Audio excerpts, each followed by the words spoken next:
Bismillah, Assalamualaikum warahmatullahi wabarakatuh.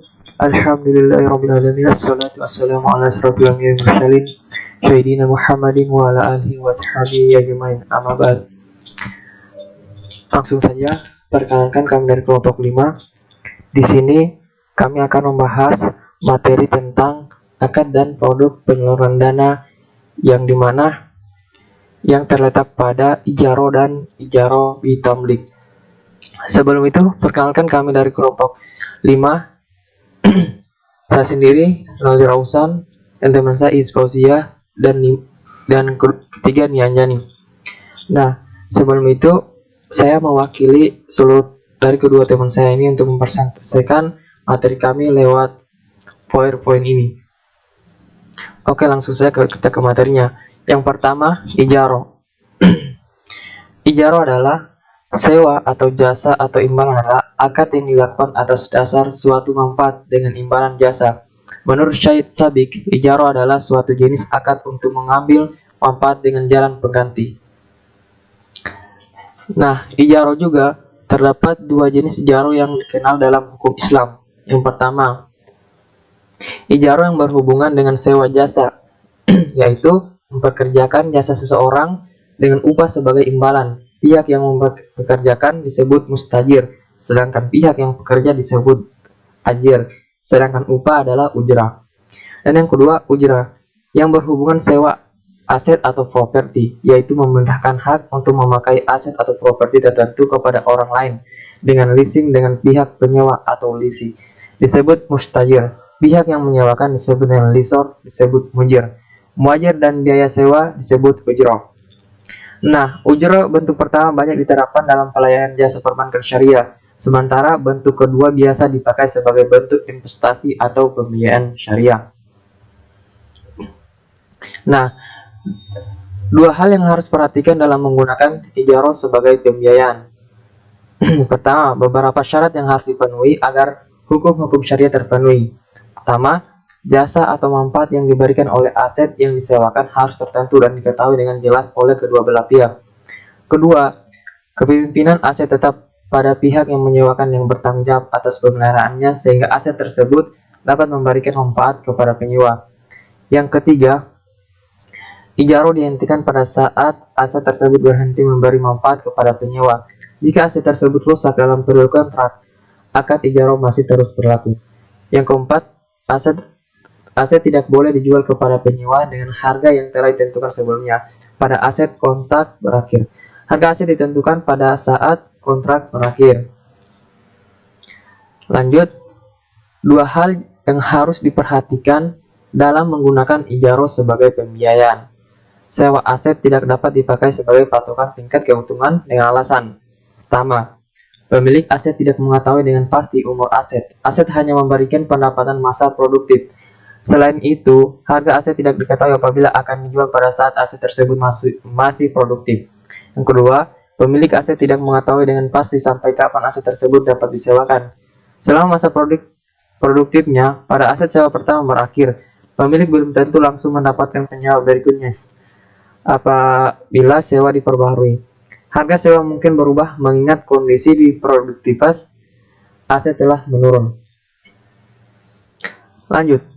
Adapun itu, perbedaan antara ijaro dan leasing. Sebagaimana kita ketahui, kita lihat dari objeknya. Sedangkan ijaro, manfaatnya adalah barang dan jasa. Sedangkan leasing, manfaatnya adalah barang. Yang kedua, kalau kita lihat dari metode pembayarannya, ijaro itu tergantung pada kinerja objek sewa.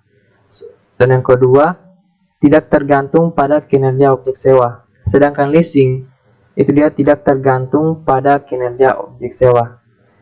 Dan ketiga, kita melihat dari ahli kepemilikannya. Sedangkan ijaro, ahli kepemilikan itu tidak ada. Kalau kecuali IMBT, dia ada. Sedangkan leasing, tidak semuanya jelas. Yang dimana operasi leasing tidak ada. Finansial leasing ada opsi untuk membeli pada akhir periode. Nah, kita melihat dari sewa beli. Kalau ijaro tidak boleh karena ada unsur gharar antara sewa dan beli. sedangkan leasing itu boleh. Dan yang kelima, sell and lease back. Ijarah itu tidak boleh, sedangkan leasing boleh juga. Oke, lanjut. Nah, adapun skema pembiayaan ijarah, yang mana kita ketahui ini adalah nasabah, ini adalah bank, ini adalah supplier atau pemilik barang, dan ini adalah objek ijarah. Nah, yang pertama itu ada permohonan antara nasabah dengan bank, ini negosiasi. Nah, kemudian setelah negosiasi, bank syariah ini membalikan suatu barang yang diinginkan oleh nasabah, yaitu kepada supplier atau si pemilik atau penjual. Nah, setelah itu, setelah pembelian dilakukan, objek ijarahnya itu akan diserahkan langsung kepada nasabah. Nah, dan skema terakhirnya yaitu nasabah melakukan pembiayaan ijarah kepada bank syariah. Nah, begitu konsep dari skema pembiayaan ijarah. Lanjut, yaitu ijarah muntahiyah bitamlik atau biasa disingkat dengan IMBT. Nah, ijarah muntahiyah bitamlik atau IMBT adalah transaksi sewa dengan perjanjian untuk menjual atau menghibahkan objek sewa di akhir periode, sehingga transaksi ini diakhiri dengan alih kepemilikan objek sewa. Berbagai bentuk alih kepemilikan IMBT antara lain hibah di akhir periode sewa, harga yang berlaku di akhir periode sewa, leasing membeli objek sewa pada masa akhir periode penyewaan pada harga yang berlaku. Dan yang ketiga, harga ekuivalen dalam periode sewa. Leasing membeli objek sewa sebelum masa penyewaan berakhir pada harga ekuivalen. Yang keempat, bertahap selama periode sewa. Nah, kepemilikan atas objek sewa dialihkan secara bertahap dengan pembayaran cicilan selama periode sewa. Dia ini memberikan bertahap selama periode sewa. Oke, lanjut. Adapun skema pembiayaan ijarah muntahiyah bitamlik, yaitu ini nasabah dan ini bank. Ketika itu antara nasabah dengan bank melakukan akad atau alih kepemilikan atau negosiasi. Nah, setelah negosiasi, bank ini menerima atas permintaan dari nasabah.